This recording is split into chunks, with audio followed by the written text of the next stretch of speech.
right now.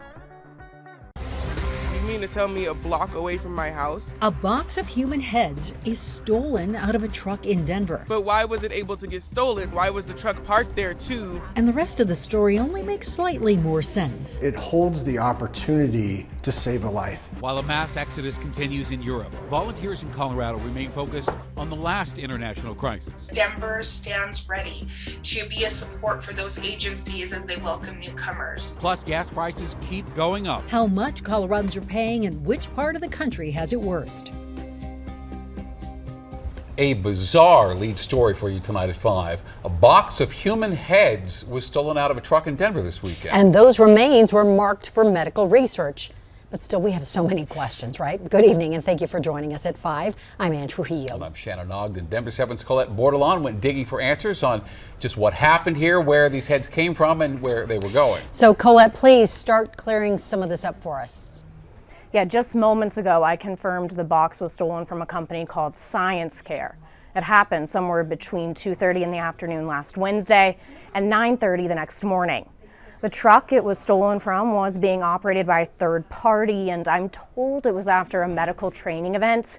No arrests have been made, no suspects identified. But what was really stolen was a box filled with educational opportunities.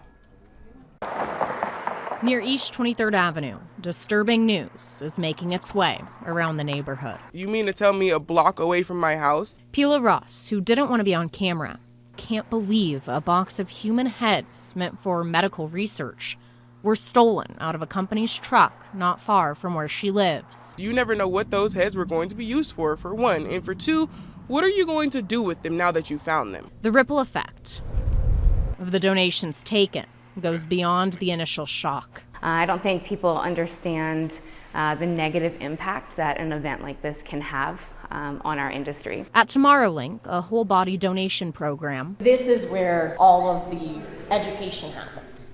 Yep, so this is our lab. those who have passed on are helping those still here, something close to the nonprofit's heart. I love what I do. I lost my dad years ago. Understanding the gravity behind the donations, used for future first responders or medical professionals, getting them ready to piece together any healthcare puzzles. I know what you're talking about, where the pain's coming from, why it's happening this way. So it really just puts it more in a visual perspective than just blurbing out words. And while it wasn't their company that was stolen from, they know what that box contained. It holds the opportunity to save a life. The theft has the local industry thinking hard about security. Make sure that we're doing everything we can at all times to make sure those gifts are safe. Because from the donor to the future of medicine, Not only for enhancing medical training, but allows that individual's legacy to live on. what was stolen from that truck in Denver may have held answers we all could use. Colette Bordelon, Denver 7. I talked with another local donation agency who says they're going to start using tracking devices on all of their shipments while strengthening their security. Now, for everyone I spoke with, their biggest concern is making sure this doesn't discourage future donors. Those with Science Care, who couldn't interview today, want to find the white cardboard box that has a blue Science Care logo on it. If you have any information at all, call police at that number on your screen, 720-913-2000.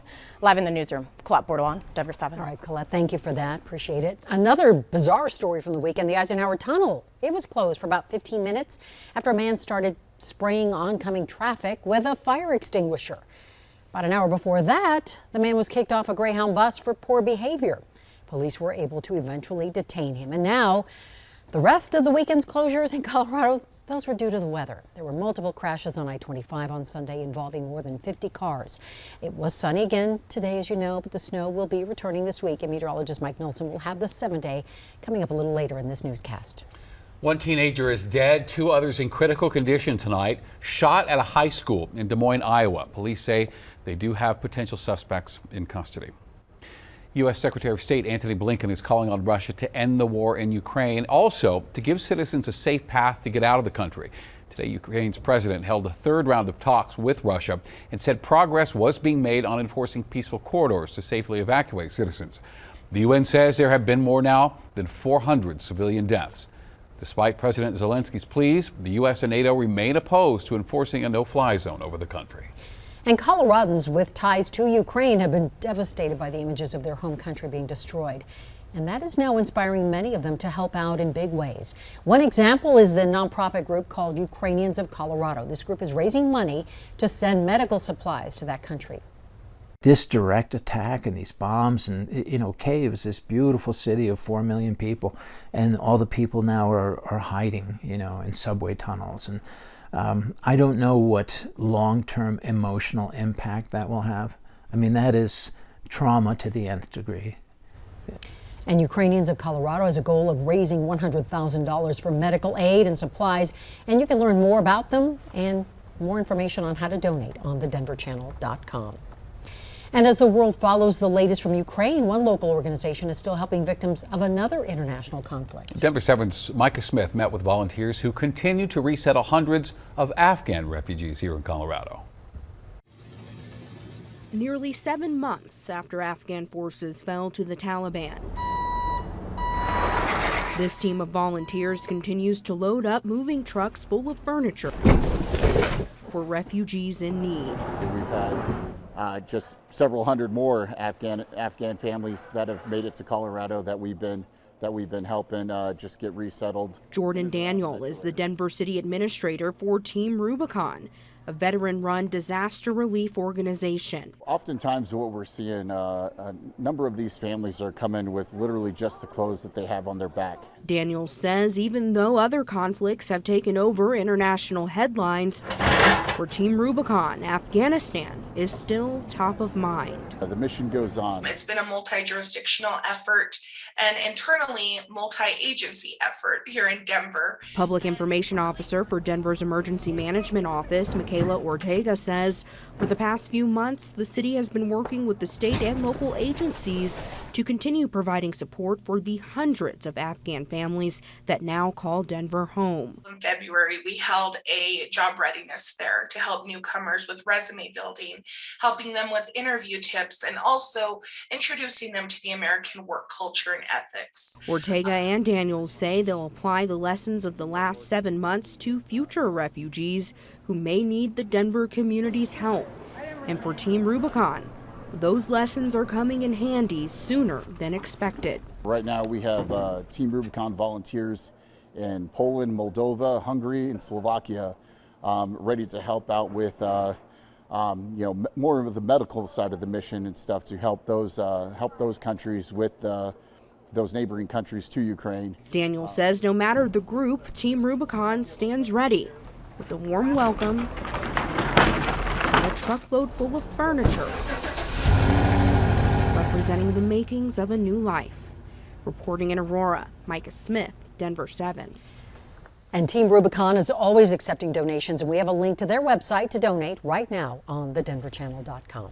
Well, the average price for a gallon of gasoline in the U.S. is now more than $4, the first time we've seen it that high since 2008. AAA reports Colorado is below the national average, $3.75 here, but that's up nearly 40 cents from last week. Putting this in perspective, here's a look at the states with the highest and lowest average prices right now. Missouri with the cheapest gas, $3.67. California, the most expensive, $5.32 a gallon. 20-year-old Jordan White has been sentenced to 6 years in prison for inciting a riot at the Aurora courthouse during the 2020 police brutality protests. White also pleaded guilty to 4th-degree arson. Now, that July of 2020 protest centered around the death of Elijah McClain and led to closures along Interstate 225. Police say the crowd caused more than $74,000 in property damage to the Aurora courthouse. I was disappointed that it didn't show more result. 20 is plenty, but did the switch actually get drivers to slow down? Absolutely not. Still 25 to 35. We're checking in on Boulder 2 years after the speed limit was reduced. Changing speeds alone doesn't necessarily correlate to a change in motorist behavior. RTD is getting a big chunk of change from the federal government to keep employees on the payroll. And is number 58 coming back to Denver? Von Miller sure seems to be teasing a return to the Broncos. I wouldn't tease y'all like that, man. Broncos country, what's up?